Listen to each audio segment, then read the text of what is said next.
Welcome to another episode of 50 Shades of Over 50. It is year 2022. Happy New Year. And if you can see, I'm still in the sparkly mood. Today, we're going to be talking about medical tests and concerns that we need to be aware of as we hit 50 and over. And my guest today is internist, Dr. Kingsley Agbeyegbe, aka my king, aka my hubby. Yay! Welcome to the show. Hi, everyone. Happy New Year.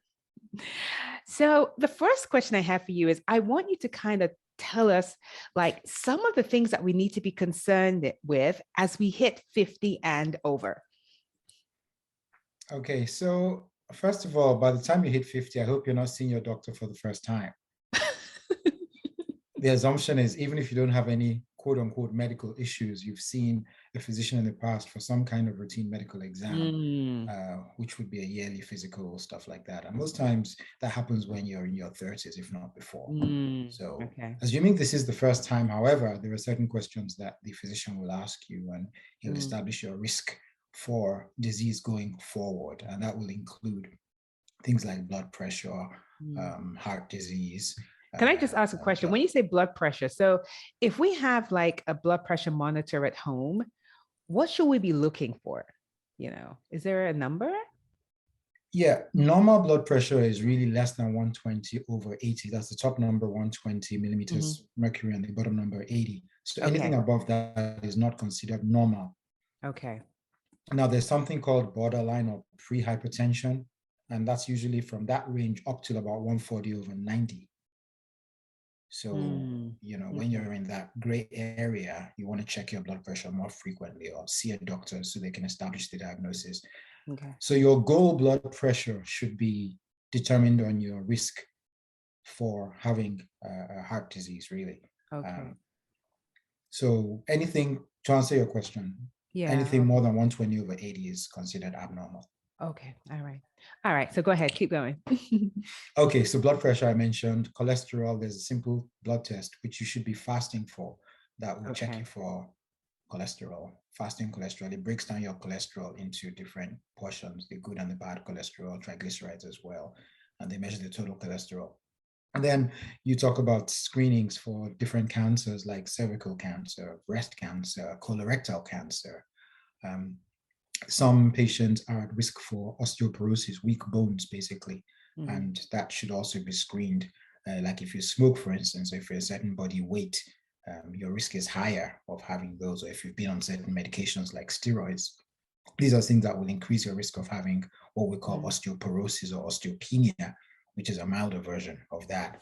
So again, these are things that you could also check for. If you have a family history of certain things, like say aneurysms in your, which is a kind of a blood vessel problem, large blood vessel, the walls get kind of weak.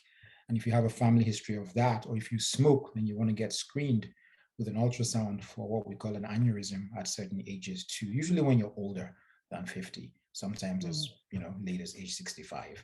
Okay. Another thing I'd like to really emphasize, especially in today's climate, is vaccines. If you're at risk for certain things, age 50, for instance, you want to check for shingles, for instance. Make sure you have your shingles vaccine, make sure you're up to date on your tetanus boosters, and obviously your COVID vaccines, which everyone's doing now, including your boosters, because as you know, the risk for these diseases tends to be higher as you get older. Okay, can I ask a question about the shingles? Sure. So are you saying that once you hit 50, you should be getting the shingles vaccine? Pardon?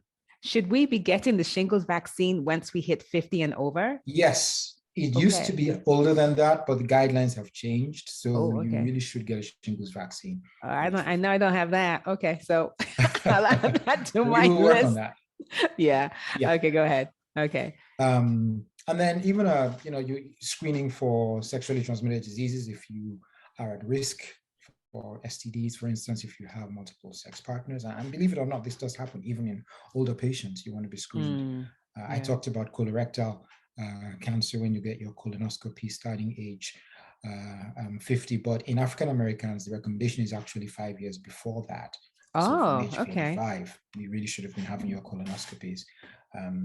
Breast cancer, some recommendations are different based on the age of starting, but the US PTF, that's the US Preventive Task Force, recommends age 50 for mammograms.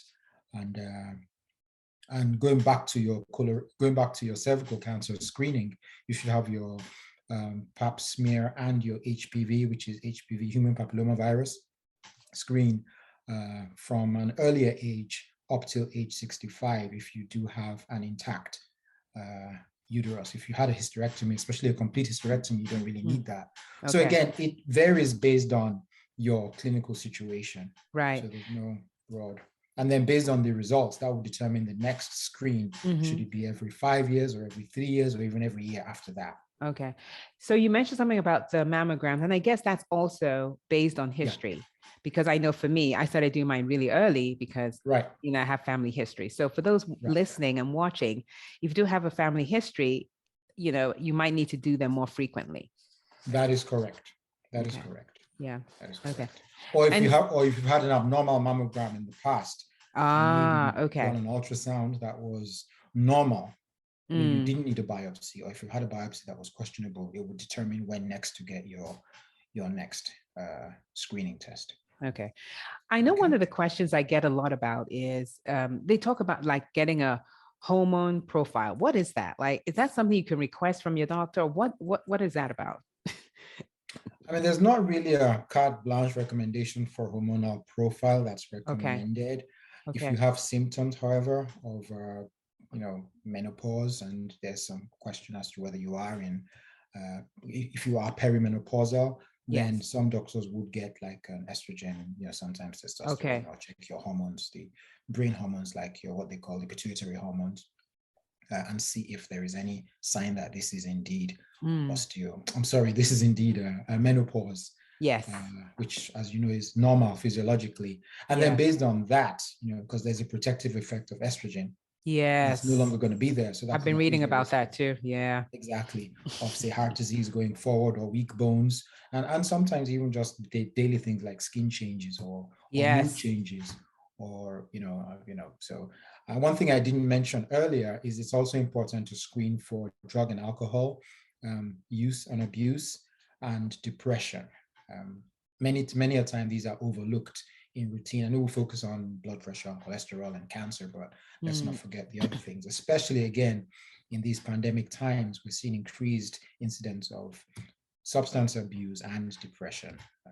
So it's important to question the patient. As physicians, we tend to not ask that, but we should. And if your doctor doesn't ask, then you should also volunteer that information. And so that was the other. Okay, so that's a question I had. So when you go to your doctor and they're not doing all these, should you request it? Should you just say, yes, okay? You're certainly within your rights to. I mean, when we live in a very engaged environment today, and a lot of people have gone to the internet, Googled, and have a list of questions. I know my patients used to. So they come prepared. It's not like in the old days where you could just take the aspirin and come back, a year from now. Now you have a very educated patient who's got access to a lot of information. So physicians are prepared.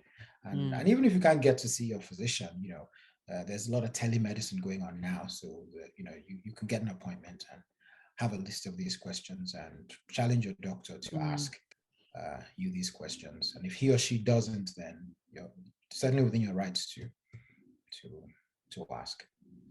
Yeah, and probably get a second opinion if they're not answering your questions. All right. So, I'm all about that. It's like, you have to be empowered, like empower yourself with the knowledge, go to your physician and they'll be able to answer your question. And if they don't, find someone else. I always say that. I have a few questions from my online community. So I have an online community called Flourish, and most of the women in that group are 50 and over. And so they have a few questions that they wanted me to ask you. So one of the things they were concerned about was sleep. Now, so most of them are finding it very difficult to fall asleep. Some of them are finding it difficult to stay asleep, and they're not really getting enough sleep. And so their question is, what should they do? How do they approach that? That's a good question, because it's really underestimated, and it's been shown that the more sleep we get, the better we do. Yes, it's harder to get sleep as you get older. And a lot of times when you're perimenopausal or menopausal, there are these hormonal changes that could manifest in different ways. It could be just insomnia, which is the inability to fall or stay asleep in a satisfactory manner, but it could also be because they're having night sweats, for instance, or they're having mood issues or different reasons. Anxiety might be worsened, and all sorts of, and sometimes it's a combination of these things. And lifestyle changes also, maybe they're, home more or working more, or, it just depends. Yeah. So we have to have what we call good sleep hygiene. And I recommend that maybe even keep a sleep diary if you have this problem, and know if you can identify certain triggers, like maybe you're drinking caffeine before you go to bed, or sometimes alcohol or tea, or sometimes eating too late before you go to bed, or maybe there's too much noise, TV, or just make sure your room is quiet and dark. But going back to your question in terms of sleep, I would really recommend about 7 to 8 hours of sleep a night if possible. So if you're having a problem with that sleep, I usually would say try not to take naps during the day so you're tired, at night, and use your bed for, just sleeping, not eating or even reading or watching TV. I like to ask patients if they have trouble falling asleep or staying asleep, because sometimes the treatment for that, if indeed they do need treatment, is different. Certain medications are good for one, some are better for the other, and some, help both. So it depends. Okay. You really have to take a good history to find out what's going on. All right. That's good to know. Yeah. All right. So next question I have is about the dry skin. A lot of them have noticed that they have developed dry skin as they got older. Is that something with age? And if it is, I want to get your take on that. Yeah, it's usually one of those hormonal changes that we find as estrogen levels go down. The skin can get drier and sometimes even crack. And a simple solution is, I'm not saying hormone replacement for everyone at all. That's a doctor-patient decision. But just moisturizing, the skin sufficiently should handle that. But yeah, it can be quite distressing. Yeah. I know. Okay. So. Okay. All right. What about skin tags? What's up with that? I've had a lot of my clients, in my group talk about that. Like they've noticed more skin tags. What should they do? Yeah, again, that's one of those, skin changes that's, again, hormonal, driven. They become more apparent. A lot of people are predisposed based on their, ethnic group or their, family predisposition as well. But those are things that a dermatologist can really fix, pretty more of a cosmetic type procedure. But yes, if it becomes to the point where they are changing or growing in size, or they're just, or bleeding, for instance, these are things that will be more alarm symptoms. And that's when you want to have them taken out and studied under a microscope, because it could be an early sign. But the majority of these lesions are not premalignant, they're benign, as we like to say. So they're just more of an appearance thing. But yes, they do tend to manifest older. In older patients. Okay. All right. I have two more questions. Sure. Second to the last one is, a lot of my patients have noticed that like they feel like they go into the bathroom almost constantly. Is there something wrong? Should they report to their doctor? What's going on with that? Are they changing the toilet paper? Or anyway, that was a joke. Anyway, the reason it's probably, I assume you're talking about urinary incontinence. Yes. Yes. Because sometimes they can be going more frequently, and that could be a sign of either an infection, or it could even be an early sign of something like diabetes, for instance. But if it's more of an urge problem and they just feel like they can't hold excuse me, like they used to, again, the body is going through these changes that I keep mentioning. And sometimes the effect on the smooth muscle of the bladder is such that they can't have the control that they used to have. There are certain exercises that can help with, bladder, pelvic muscle strengthenings.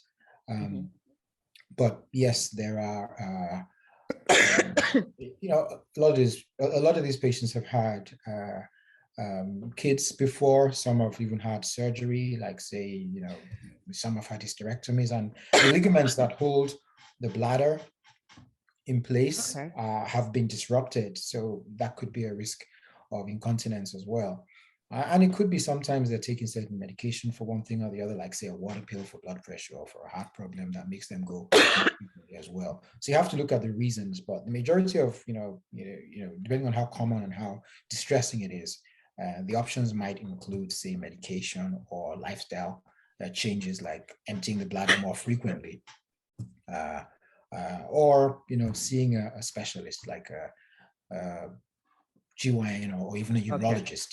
To see if there's any kind of option that could be used, because it could be a bit distressing, and if not taken care of early, it could get worse over time. So. Yeah.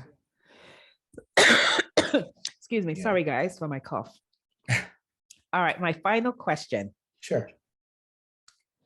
A lot of my clients have noticed that now when they drink alcohol, they drink much less, but they notice the effect even more. And so they were wondering, is that something to do with age? Is it that they no longer are able to control their alcohol as much as they used to when they were younger? So I don't know if there's any truth to that. I'm not exactly sure. This will probably have to be looked at on a case by case. But if I had to guess, I would say probably because maybe they may have declining body fat. We tend to kind of lose body fat over time, and alcohol and fat sometimes can be a depot, kind of like for storage of alcohol, and then it's released kind of slowly into the bloodstream where it exerts the effect. So if they're losing body fat, it could be that they're not, which is why they say women, believe it or not, sometimes can tolerate alcohol better than men, because they kind of store it and release it differently. So it's possible that that might be a reason. But again, I'd have to look at the research and numbers and but case by case. Maybe they're just drinking less. Maybe, I don't know. I hope that answers your question. Yes, that does. But you know what? I just want to thank you for coming on and just, giving your insight, your knowledgeable, insight into things that women really need to look into. I'm sorry? I say you're too kind.